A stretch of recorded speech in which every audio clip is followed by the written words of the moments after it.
Pen भरने के चक्कर में हम ये बता नहीं वो वीडियो ऑन करना ही भूल गए, तो रिकॉर्डिंग चालू नहीं हो पाई। बहरहाल अब रिकॉर्डिंग चालू है। Circuit containing capacitor, register and inductor. इसका एक दूसरा नाम एलसीआर सीरीज सर्किट भी है। यही एक सर्किट सबसे ज्यादा इंपॉर्टेंट है एग्जामिनेशन पॉइंट ऑफ व्यू से। यहीं से न्यूमेरिकल्स हर साल पूछे जाते हैं। सबसे ज्यादा इंपॉर्टेंट टॉपिक यही है, एलसीआर सीरीज सर्किट। तो ये आपका इंडक्टर है, ये आपका कैपेसिटर है और आपका ये रजिस्टर है। थोड़ा बड़ा इसलिए बनाया है ताकि आपको मैं समझा सकूं हर एक पॉइंट इसका। जैसे ई की वैल्यू आप लिखते आए हो हमेशा ई नॉट साइन ओमेगा, आप लिख दोगे आप।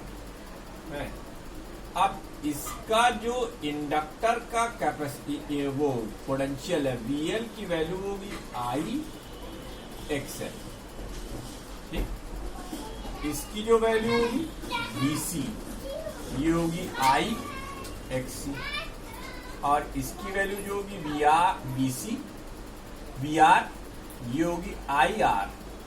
ये इन तीनों का पोटेंशियल हो गया।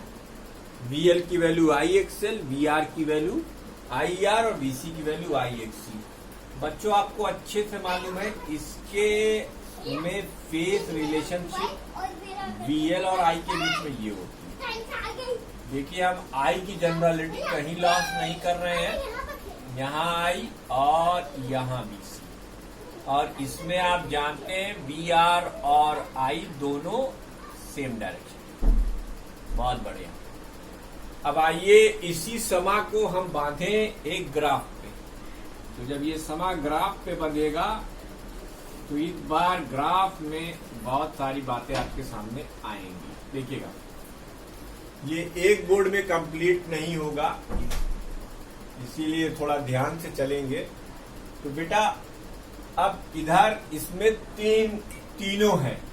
देखो वीएल कहाँ है, ऊपर है, ठीक। बीसी कहाँ है, नीचे है, और वीआर कहाँ है, इधर है।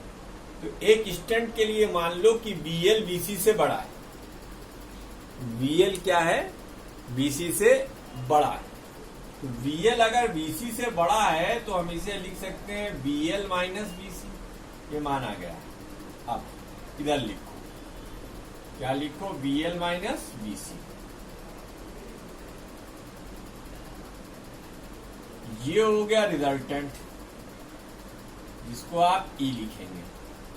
तो ई की वैल्यू क्या होगी, ई की वैल्यू होगी under the root V R का square plus V L minus VC का होल स्क्वायर। बच्चों ऊपर हमने वी आर, वी एल और वीसी तीनों की वैल्यू लिख रखी है। आप यहां वो वैल्यूज लौटा दीजिए, just return the values. V R की वैल्यू आप लिख दीजिए आई आर का होल स्क्वायर, वीएल की वैल्यू लिख दीजिए आई एक्सएल, और वीसी की वैल्यू लिख दीजिए आई एक्ससी का होल स्क्वायर। ठीक है बेटा, बाबू भैया ठीक है, इतना तो हो ही गया। अब यहां से आप एक चीज देख सकते हैं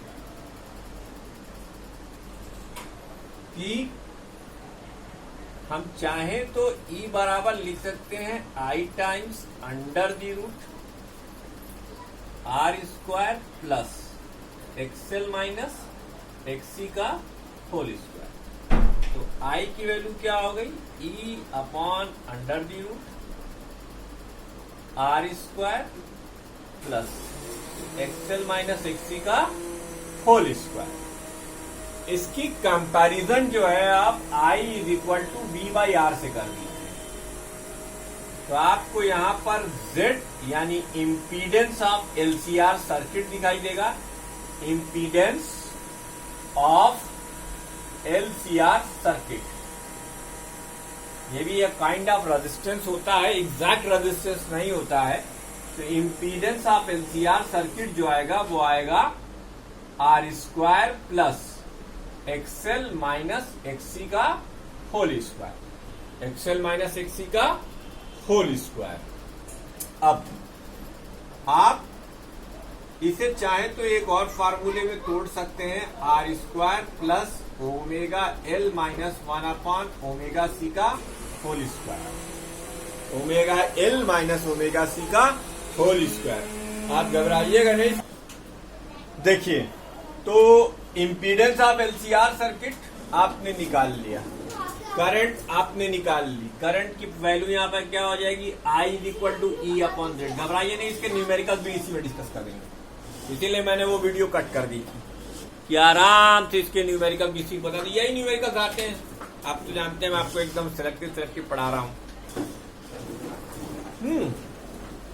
तो बच्चों अब इसे नोट कर लो, क्योंकि हम इसको मिटाकर यहीं पर 3 केस करेंगे, या पूरा ही मिटा दो, खाली ये ग्राफ की जरूरत है हमको। ये ग्राफ छोड़कर बाकी पूरा ही हम इरेज कर देंगे।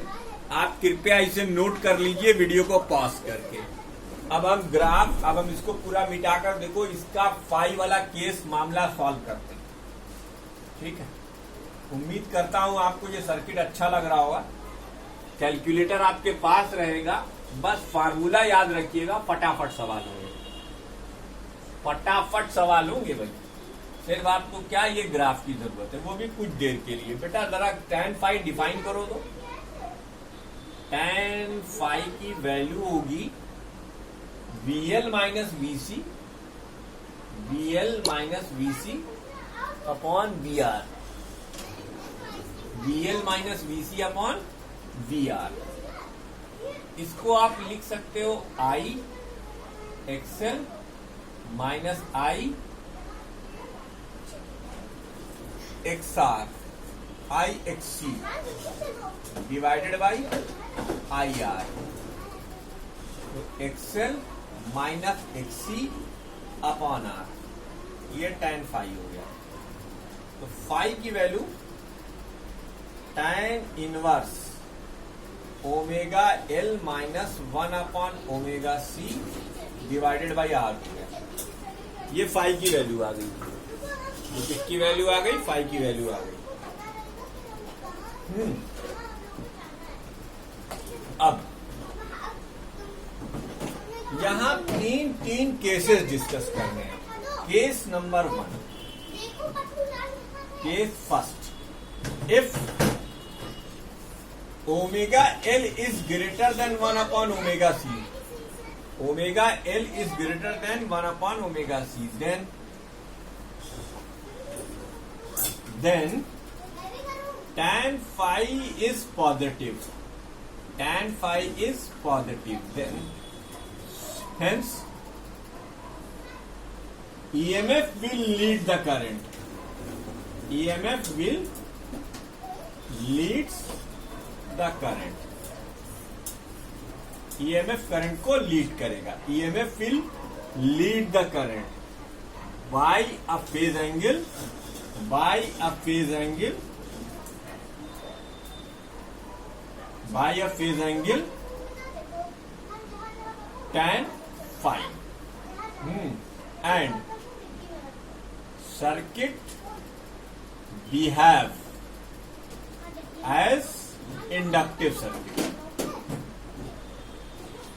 inductive circuit जैसे कि इंडक्टर का बोलबाला है, omega L is greater than omega C. अब दूसरा केस देखो, केस नंबर 2, मुकदमा नंबर 2 कहता है कि मान लो कभी को कि अगर इफ